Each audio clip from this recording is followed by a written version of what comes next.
Que a maravilhosa graça e a paz do Senhor esteja conosco. Seu coração esteja cheio de esperança. Que nada nem ninguém tire de nós a esperança que há em Cristo Jesus. Ontem nós tivemos a oportunidade, depois de um grupo de estudo bíblico, um grupo de irmãos começou a falar sobre o estado e o momento do Brasil. E foi um bate-papo muito sem esperança, porque tudo que aqueles irmãos estavam falando é a mais pura verdade. E nós ficamos até 2 horas da manhã conversando e orando pelo nosso Brasil. E terminei com eles meditando em 1 Coríntios 13:13. Agora, pois, permanecem a fé, a esperança e o amor, os três. Mas o maior destes é o amor. O amor é o governador, já preguei aqui sobre isso, é o presidente da esperança e da fé. Mas no dia que nós perdemos a nossa esperança, nós vamos ter que deixar de sermos cristãos. Porque a marca do Evangelho é a esperança. E eu tenho aqui em minha mão um pacto, documento de comunhão dos batistas brasileiros. É um documento histórico. Eu quero ler o último parágrafo para nós que estamos aqui, para todas as pessoas que estão na internet. Eu estou completando 17 anos que sou pastor. Vou completar 14 anos que fui ordenado pastor. E 17 anos vou completar que fui convocado para ser pastor de tempo integral. A igreja me convidou, eu ainda seminarista. Meu curso na época foi de 5 anos. Então, eu fui convidado antes da minha formatura para assumir o posto de pastor. Então, de tempo integral, estou caminhando para 17 anos. De ordenação, estou caminhando para 14 anos. De modo que eu vejo muitas pessoas falando que a Bíblia é a nossa arma. E sem nenhum tipo de apelo. Quem acha que a Bíblia é uma boa arma, levanta a sua mão. Quem acha que a Bíblia... Eu também acho, estou com vocês. E aqui o último parágrafo diz assim: Cristo, a única esperança. Quem são os batistas? Os batistas, em sua particularidade, devem ser lembrados. Os batistas são um povo que abriga uma esperança. Então, nós, batistas, cristãos, evangélicos, crentes na Bíblia, crentes que o Novo Testamento é um documento que normatiza a nossa fé, que o Antigo Testamento é aio para o Novo, nós acreditamos piamente que abrigamos a esperança. E nós não abrigamos senão a esperança que há em Jesus. Nós cremos que Jesus Cristo é o Filho de Deus, somos convictos de que não há outro nome além de Jesus Cristo, pelo qual devemos colocar esperança e sermos salvos. Os batistas creem na vitória final do Senhor ressuscitado. Os batistas estão convictos de que não há outro nome. Você pode repetir comigo essa esperança? Os batistas creem... Está tão feio que vocês não estão crendo nada. Digo, os batistas creem que não há outro nome. Então, nesses 17 anos, nós temos alguns policiais aqui na igreja. Nesses 17 anos de ministério, eu nunca vim para a igreja armado. Mas hoje eu fiz questão de vir armado para a igreja. Eu trouxe essa arma porque eu disse: Tina, eu preciso defender minha igreja, defender o evangelho. Eu preciso defender o meu Brasil. Aí eu vim armado. Queria que a câmera desse aqui um... Eu nunca andei armado, irmãos. Eu pego essa arma de vez em quando, mas hoje eu fiz questão de vir armado.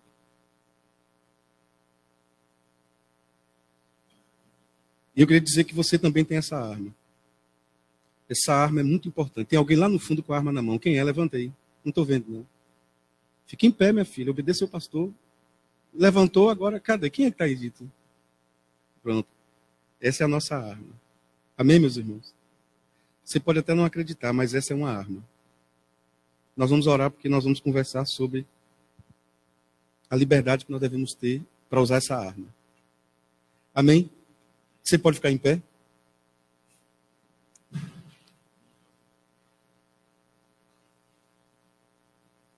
Desde pequeno, eu ouvi a minha vovó cantar uma música que manhã também cantou.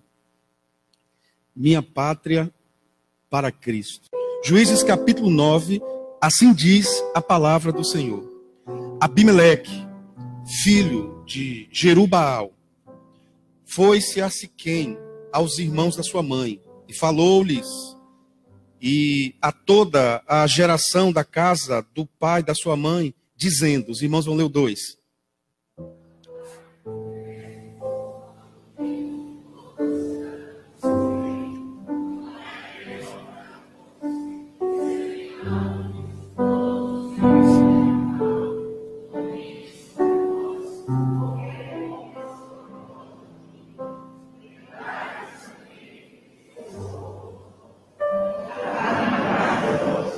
Então os irmãos da sua mãe falaram a respeito dele a todas as pessoas de Siquém, todas aquelas palavras, e o coração deles se inclinou a seguir Abimeleque, porque disseram, é nosso irmão.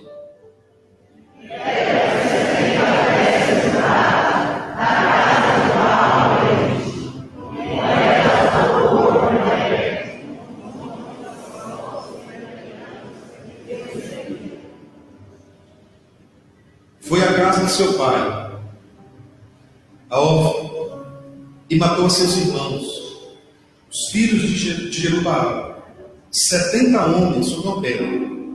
Porém Jotão, filho menor de Jerubaal, ficou, porque se escondera.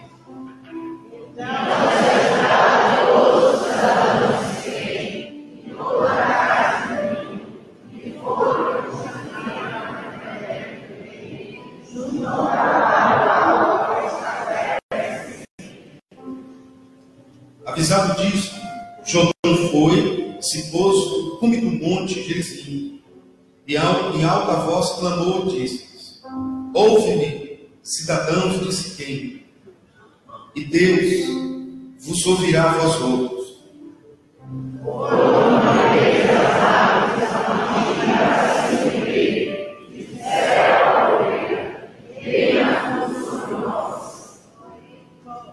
Porém a oliveira lhes perguntou: deixaria eu o meu óleo, que Deus e os homens em mim prezam, e iria pairar sobre as árvores?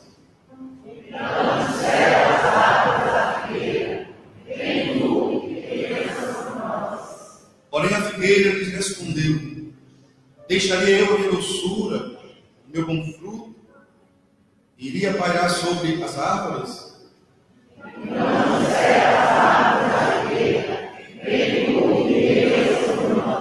Porém a videira lhes respondeu: deixaria eu meu vinho, que agrada a Deus e aos homens, e iria pairar sobre as árvores?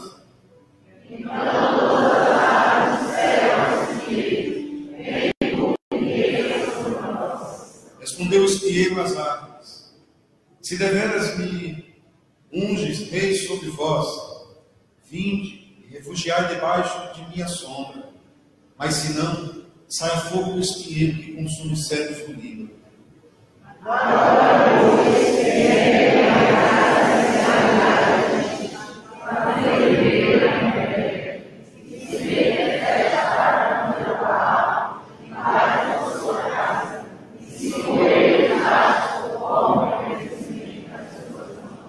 Porque meu pai pelejou por vós, e arriscando a vida, nos livrou das mãos dos midianitas.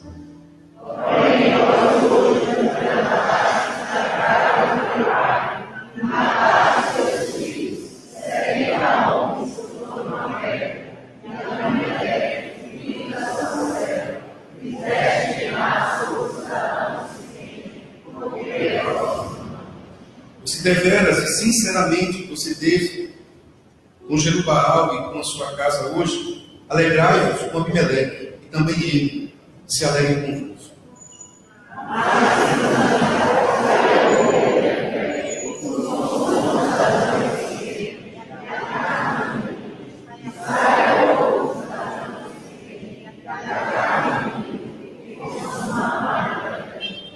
Fugiu então no Jordão e foi-se para Beer, e ali habitou por ter medo seu irmão Abimeleque.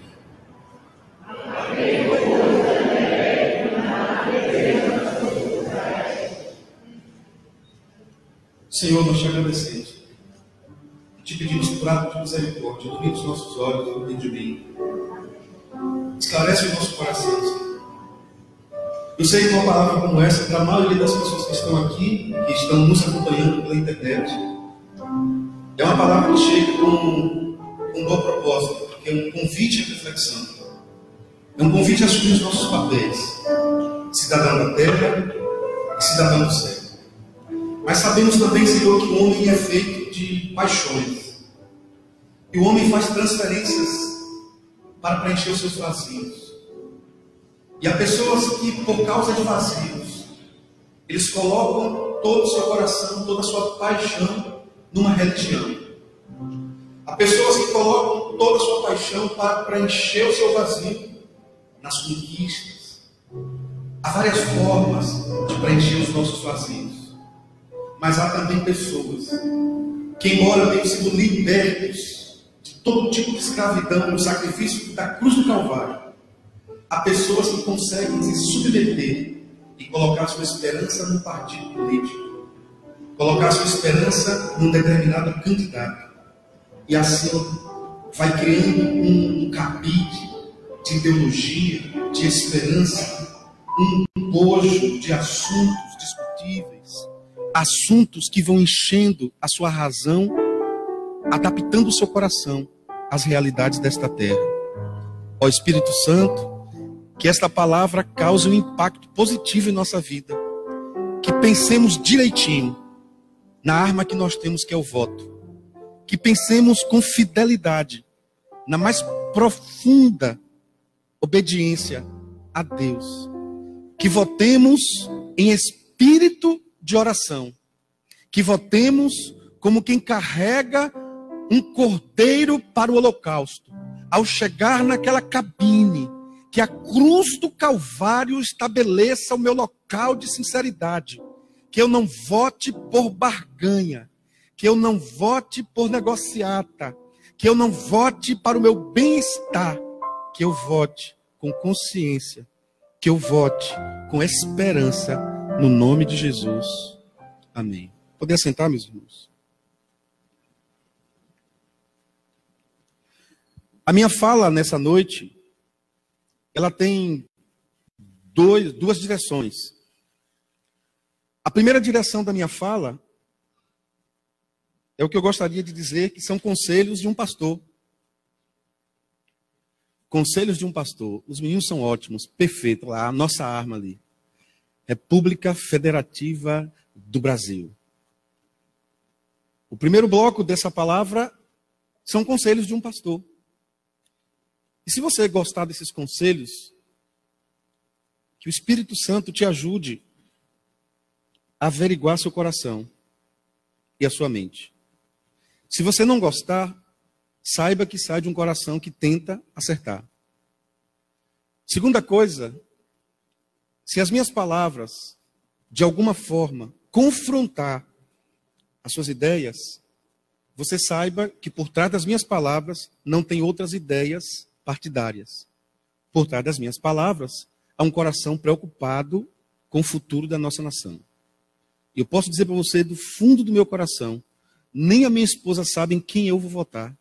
E você pode até me chamar de radical. Mas vínhamos no carro conversando sobre alguns candidatos, sobre o momento, mas eu não converso com a minha esposa sobre em quem eu vou votar. Porque eu entendo que um pastor precisa preservar isso, para não tendenciar outras pessoas. Na minha casa, eu oriento. E ontem minha filha perguntou, pai, você vai votar em quem? E eu vou enrolando.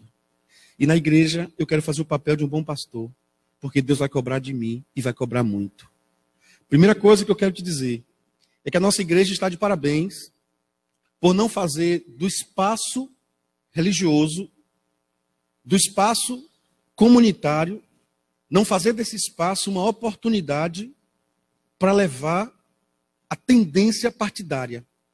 A nossa igreja está de parabéns. Lá atrás eu pedi e fiz um clamor aos irmãos que as pessoas não viessem para aqui com camisa de político, que as pessoas não viessem para aqui fazendo lobby para determinados candidatos ou partidos. E eu quero agradecer a Deus pela obediência dos irmãos, porque não vi essas coisas aqui dentro da igreja. Passado essa etapa, acredito que isso já é assunto vencido para nós. Surge um novo assunto: a responsabilidade social dos cristãos. E se formos pensar do ponto de vista cristão, do ponto de vista bíblico, eu quero dizer para os irmãos que nenhum candidato a presidente do Brasil que está aí, nenhum tem condições de representar o Evangelho.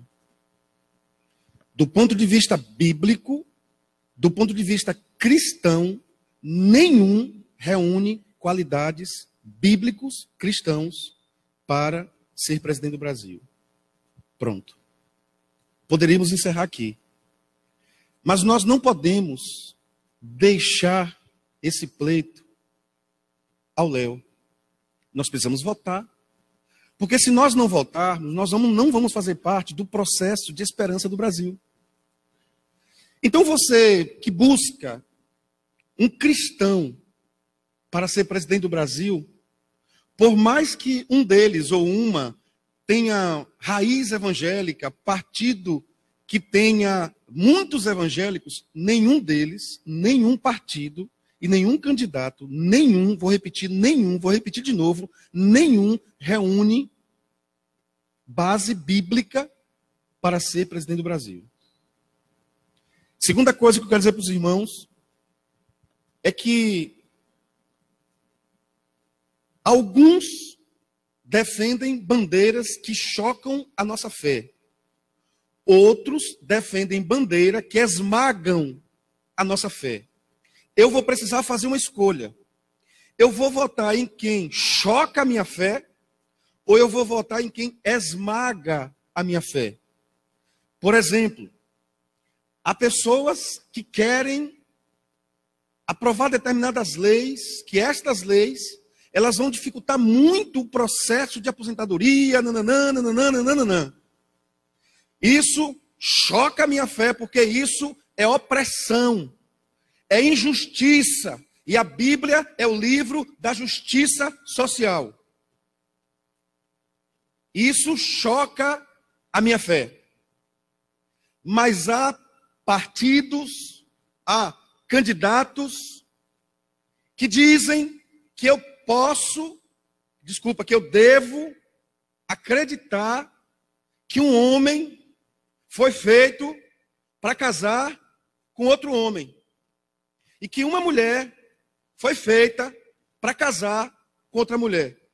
E que a minha filha, de 11 anos de idade, ou de 5 anos, ou de 7 anos, vai chegar numa escola e lá ela não vai ter mais o dia dos pais e o dia das mães. Por quê? Agora tem que ser o dia do cuidador, porque podem ser 2 pais e podem ser 2 mães. Isso não choca a minha fé. Isso esmaga a minha fé.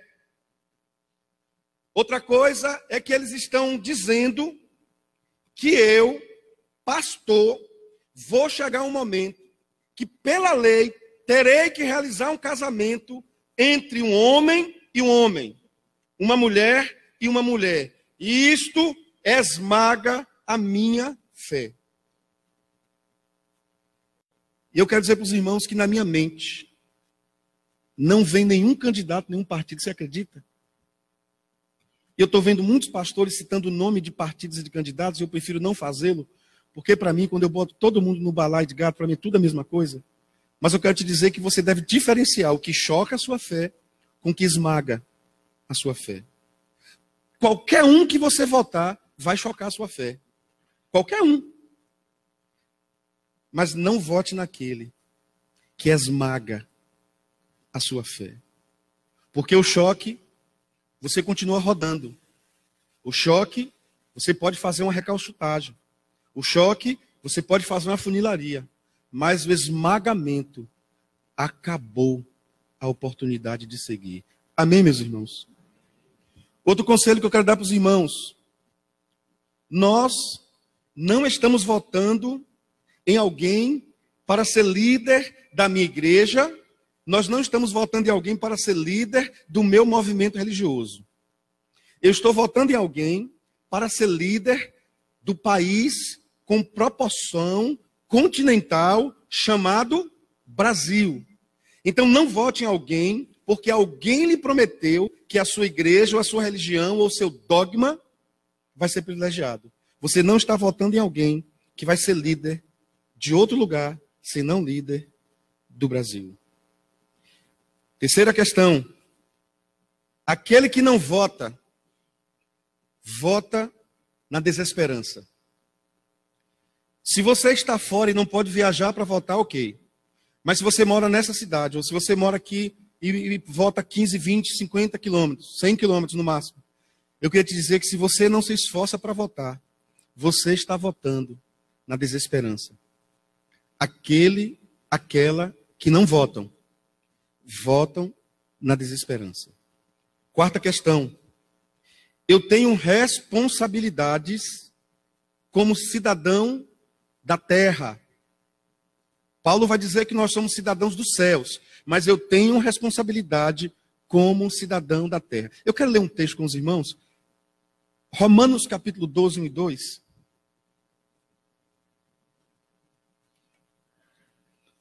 Romanos capítulo 12, versos 1 e 2.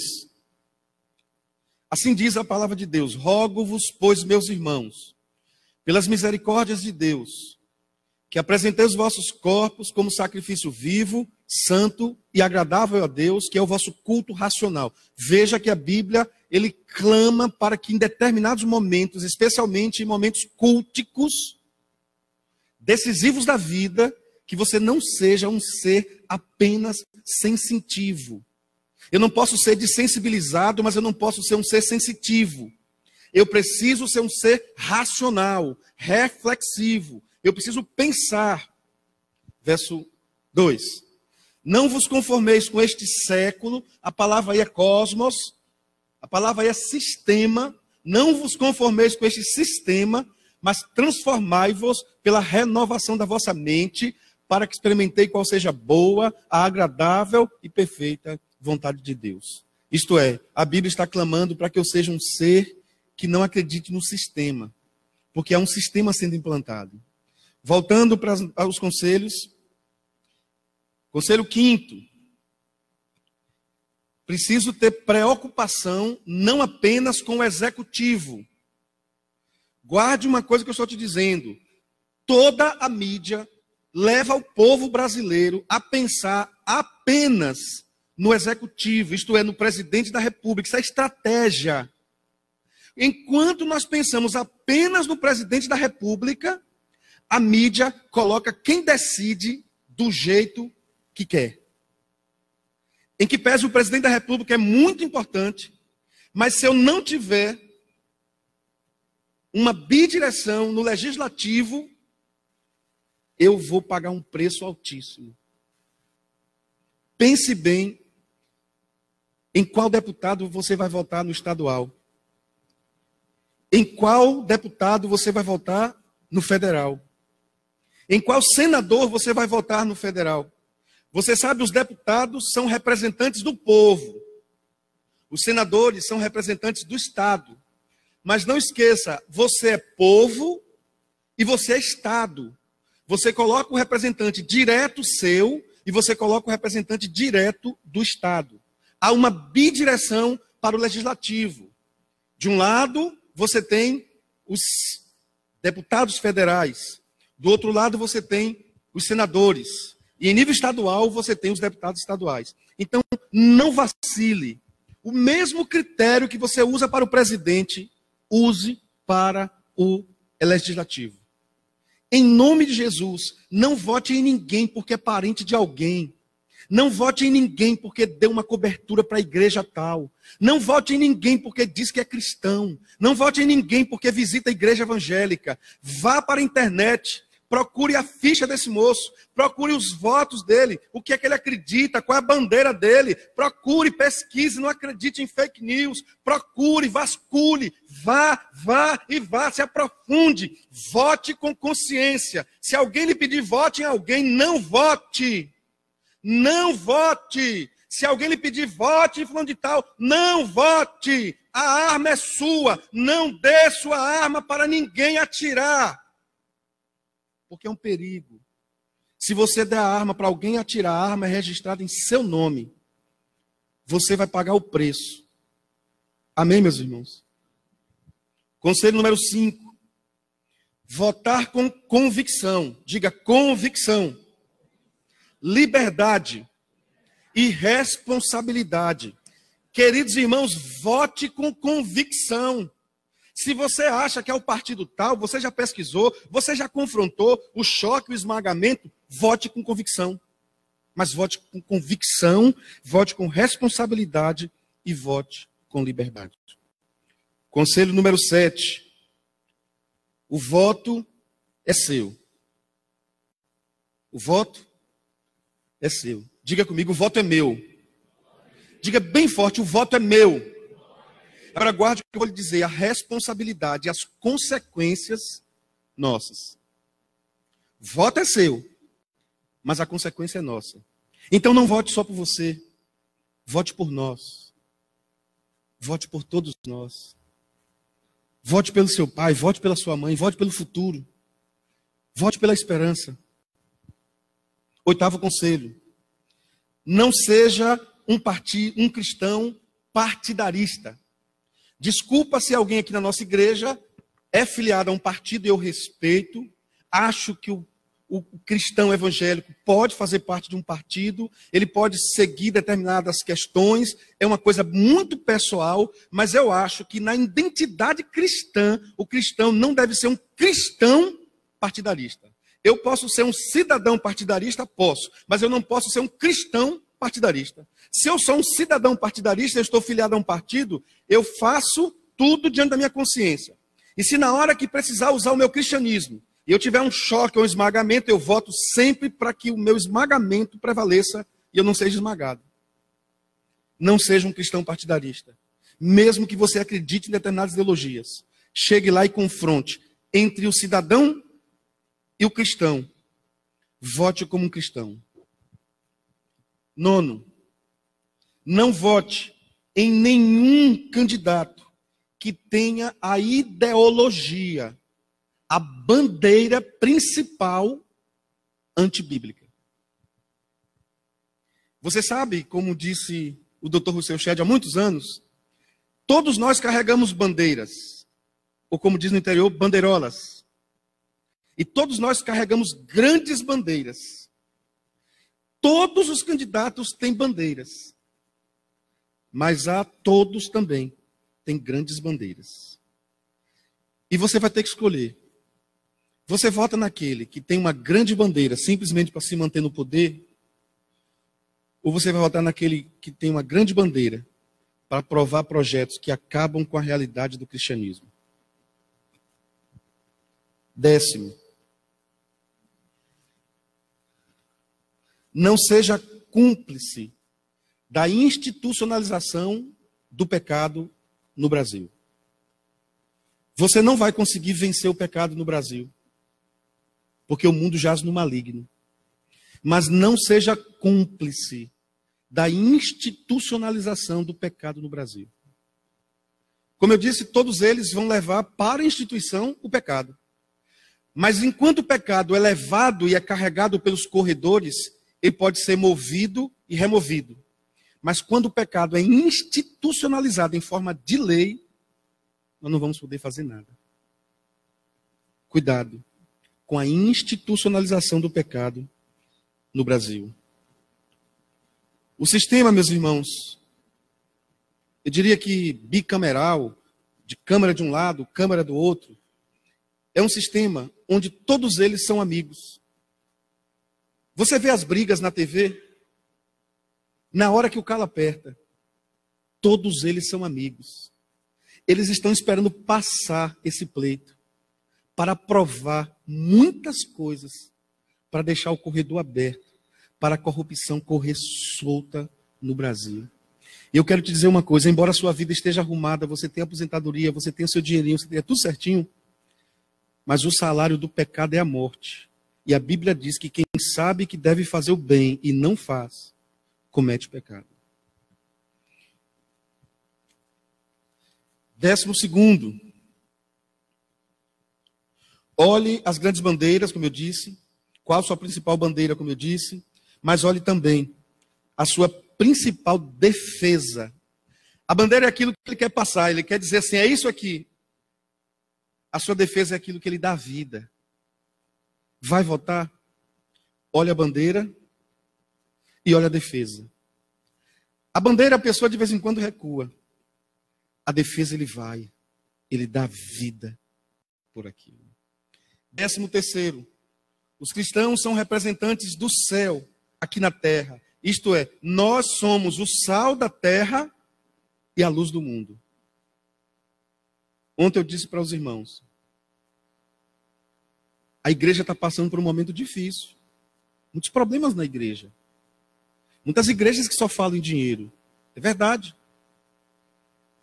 Mas há do Brasil, se não fossem as igrejas. Ai do Brasil, se não fossem as igrejas. Jesus Cristo é a única esperança dessa nação, meus irmãos. E a igreja é um lugar que Jesus Cristo estabeleceu para avançar, para que as portas do inferno não suporte o agir da igreja de Jesus. Não deixe, 15º, não deixe a cruz perder para o arco-íris. Não deixe a cruz perder para o arco-íris. Eu sei que está sendo gravado, mas biblicamente Deus não fez quase homem ou quase mulher. Deus não fez um homem com órgão genital masculino errando porque a alma dele é feminina.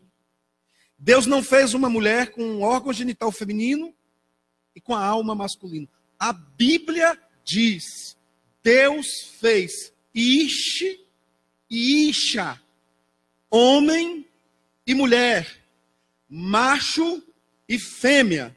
Respeito, amo, cuido, quero estar sempre disponível para ajudar, mas a Bíblia diz que eu não posso legislar na causa do LGBT ou de qualquer simpatizante. Por quê? Porque eles estão antibiblicamente comportamental. O comportamento deles é antibíblico. Assim como o mentiroso, assim como o faccioso, assim como o adúltero, assim como o que faz contenda entre irmãos, assim como aquele que maltrata os carentes, assim como aqueles que usurpam as coisas dos outros, aqueles que fazem maledicências, aqueles que defraudam o seu próximo, aquele que trai a sua esposa, trai o seu esposo, aquele que é voyeurista, aquele que é pervertido sexualmente, aquele que é viciado em drogas lícitas ou ilícitas, assim como. Por fim, quando você for votar, e que você sair de casa, convide Jesus para ir com você. Carregue o seu título como quem carregando uma arma. Fique na fila, lembre da minha palavra. O voto é seu, mas a responsabilidade e as consequências nossas. Quando você estiver entrando naquela cabine, faça uma pergunta a você mesmo, uma pergunta retórica. Se Jesus estivesse no meu lugar, o que ele faria? Não esqueça daquilo que choca a minha fé, daquilo que esmaga a minha fé. Amém, meus irmãos? Há um homem na Bíblia chamado Gideão. Gideão é um sujeito que recebe de Deus o encorajamento. Deus olha para Gideão e diz assim: Gideão, você é um homem valoroso, valente. E o texto que acabamos de ler conta a história de um dos filhos de Gideão. A Bíblia diz que Abimeleque, filho de Jerubaal. Jerubaal é um dos sobrenomes de Gideão. Gideão foi um homem, do ponto de vista clássico, ele foi um homem que não teve o mesmo comportamento do filho. Mas toda vez na história da humanidade que a família foi alvo do Estado, foi alvo de partidos, foi alvo da monarquia, foi alvo dos poderosos, toda a sociedade pagou o preço. Porque é da família que saem as resoluções mais poderosas para o Evangelho. É da família que saem os ajustes. É da família que saem as coisas boas. E é da família também que saem as coisas ruins. Gideão não obedeceu a Deus em algumas áreas, embora foi um homem obediente em várias áreas. Dentre as áreas, Gideão foi um homem polígamo. Ele teve muitas mulheres. E ele teve 70 filhos, mais ou menos. Há quem diga que foi muito mais. Dentre esses filhos, ele teve um filho com uma escrava. E esse filho é Abimeleque. E Abimeleque tem uma sede de poder. Abimeleque queria chegar ao poder de qualquer forma. Abimeleque queria honrar o desejo do coração dele. Ele queria imperar entre os seus irmãos. Ele tinha uma sede de poder. E ele estava disposto a fazer qualquer coisa para chegar ao poder. O poder não transforma o homem. Alguém me disse uma vez: pastor, quer saber quem é um homem? Dá poder a ele. Porque o poder corrompe as pessoas. Eu disse: não acredito nisso não. O poder não transforma as pessoas. O poder revela, mostra quem são as pessoas. E Gideão agora é representado por um filho que tinha sede de poder. E quando as pessoas têm sede de poder, eles deixam a família em segundo plano. Quando as pessoas têm sede de poder, eles traem as esposas, traem os maridos, matam seus irmãos, usurpam os direitos alheios. Quando uma pessoa tem sede de poder, ele faz da religião um lugar, um espaço para prevalecência. Quando a pessoa tem sede de poder, é porque geralmente em nenhum lugar ele foi reconhecido. E muitas vezes é na comunidade de fé, é na família que essas pessoas encontram espaços para imperar. Você sabe, a política tem espaços. O espaço da igreja é o lugar da conscientização. O palanque é o lugar da propagação. Por isso que eu tomei a ousadia de Deus de falar essas coisas hoje aqui à noite. E encerro a minha fala dizendo que a primeira coisa que Abimeleque fez, se você for olhar categoricamente, eu anotei algumas coisinhas aqui para você prestar atenção comigo. A primeira coisa que Abimeleque fez, ele foi quebrando todo o processo de obediência a Deus. Acompanhe comigo.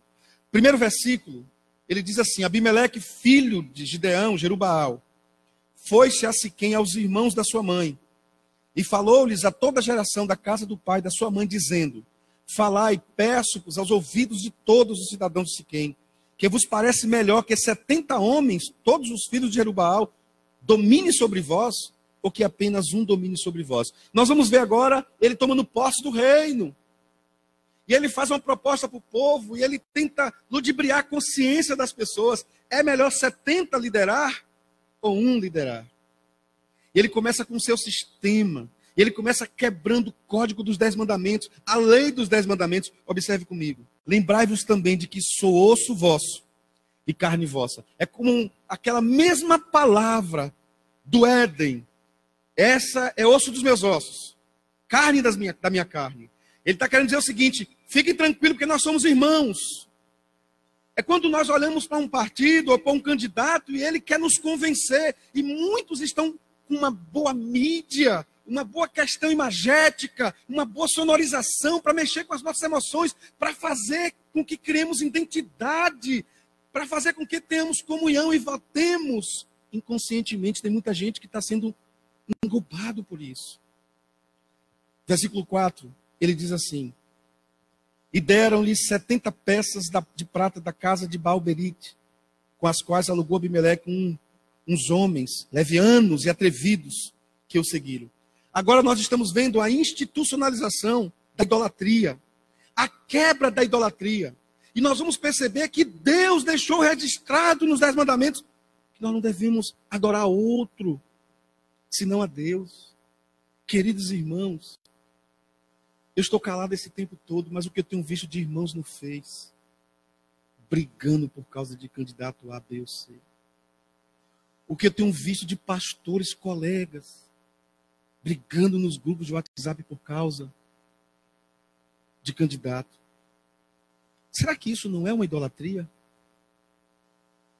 Versículo 5, faz coro com Êxodo 23. Olha o que diz o versículo 5. Foi à casa de seu pai, a Orfa, e matou a seus irmãos, os filhos de Jerubaal, 70 homens sobre uma pedra. Esse moço, por causa do poder, ele mata todos os seus irmãos. E porque ele mata todos os seus irmãos, o mais tenro, o mais novo, Jorão, ele consegue escapar. E Jorão olha e vê aquela situação, olha para aquela circunstância, e Jorão disse: meus irmãos não estão morrendo, todos morreram, eu não posso me calar. Sabe por que há muitos cristãos calados, irmãos? Porque ter determinados partidos no poder alimenta as suas finanças. Ter determinados partidos no poder alimenta o seu ganho. Eu vou votar nesse aqui, porque com esse aqui eu tenho muito para receber. E aí Jorão olha e diz assim: eu não posso pensar só em mim. E Jorão sobe no monte.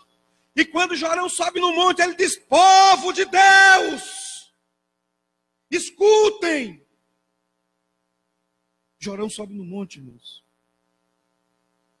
Avisado disto, Jotão foi e se pôs no cume do monte, verso 7. Cume do monte Gerizim. E em alta voz clamou. Observe que Jotão sobe e ele começa a gritar, bradar. E ele clama dizendo: ouve-me, cidadãos de Siquém, e Deus vos ouvirá a vós outros. Escutem o que eu estou falando para vocês, porque vem de Deus. Porque Deus vai ouvi-los na hora que vocês precisarem. E o verso 8 diz: foram certa vez. Eu queria dizer o seguinte: o método parabólico na Bíblia é muito conhecido no Novo Testamento por Jesus. Mas talvez essa seja a primeira parábola estruturada do início ao fim da Bíblia. É o que alguns chamam da parábola de Jotão. Outros chamam de parábola do espinheiro. Eu gosto de falar desse texto quando vou falar para a liderança. E a Bíblia diz assim: Jorão, do alto, ele conta a parábola. Certa vez, as árvores se reuniram para ungir um rei. E eles chegaram à conclusão que a oliveira reunia condições necessárias para reinar entre as árvores. Oliveira reina entre nós. E a oliveira responde: eu não posso reinar sobre vós, porque eu estou numa boa. Está tudo muito bom para mim.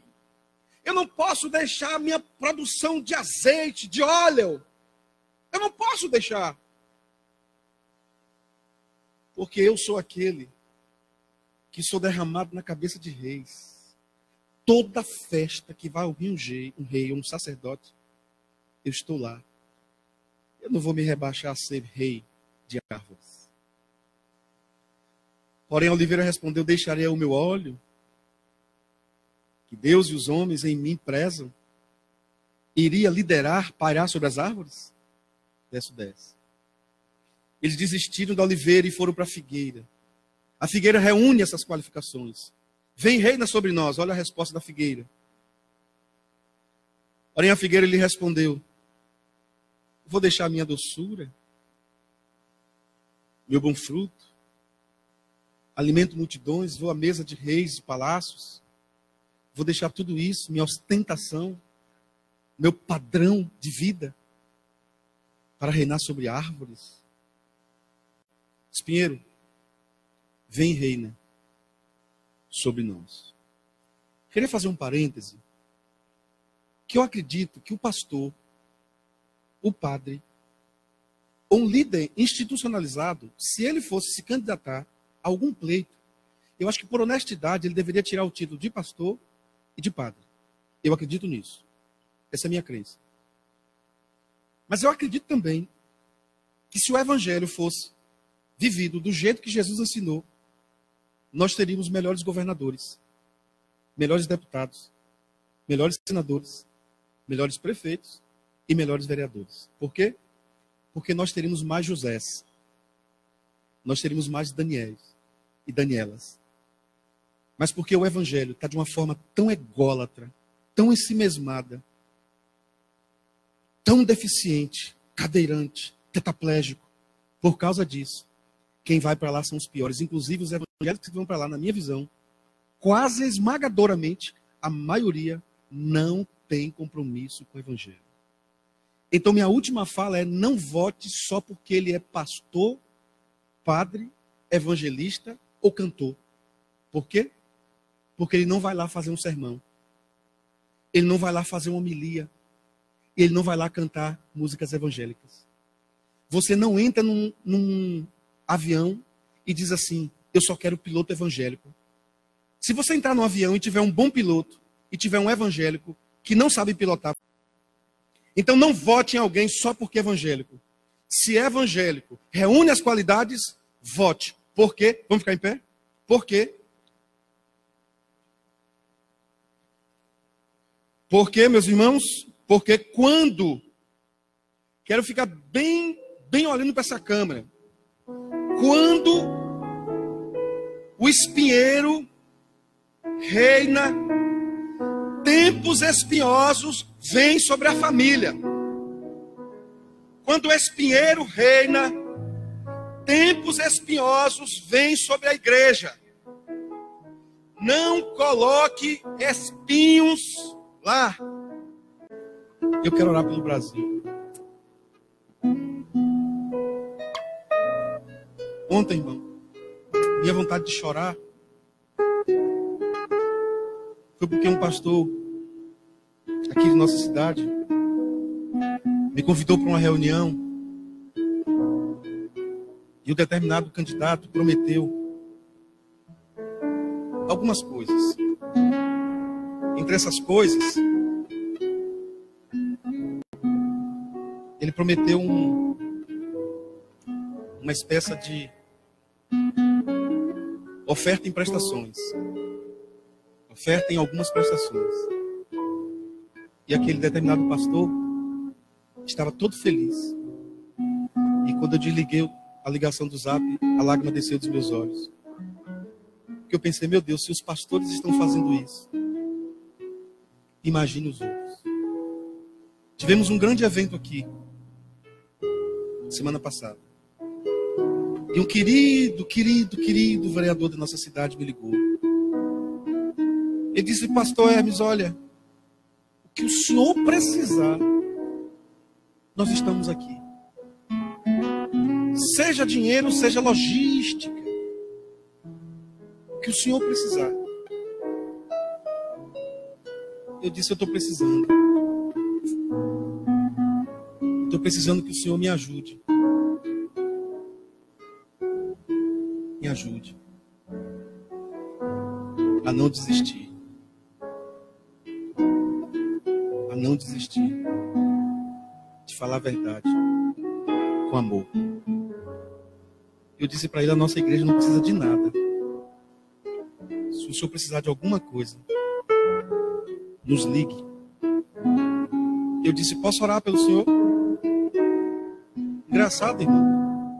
Quando eu falei posso orar pelo senhor, a ligação caiu. A ligação caiu. Ele não ligou mais. Tem muita gente querendo comprar nossa consciência. Mas nós cristãos, nós somos de uma nação que tem Jesus Cristo como Senhor. E diz a Bíblia: feliz é a nação cujo Deus é o Senhor. Se você puder e quiser eu queria que colocássemos de joelhos. Eu gostaria muito de orar com você pelo nosso país.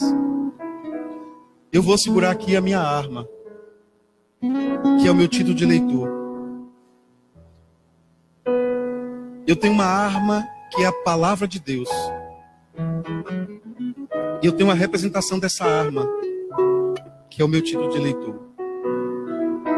Minha consciência fica muito em paz, porque enquanto eu falo, o Espírito Santo sabe o que eu estou dizendo. Eu não estou me referindo a candidato A, B, C, a Z. Eu não me refiro a partido. Porque, como eu disse, eles estão praticamente em pé de igualdade. O que diferencia é um pequeno passo fora da lama. E na minha consciência cristã, eu não tenho jeito. Eu vou procurar voltar em quem eu achar que está um pequeno passo fora da lama. Senhor, a tua palavra diz, Pai, que o Senhor tem feito grandes coisas por nós. E eu confesso, quando eu olho para a forma de todo o processo político, jurídico,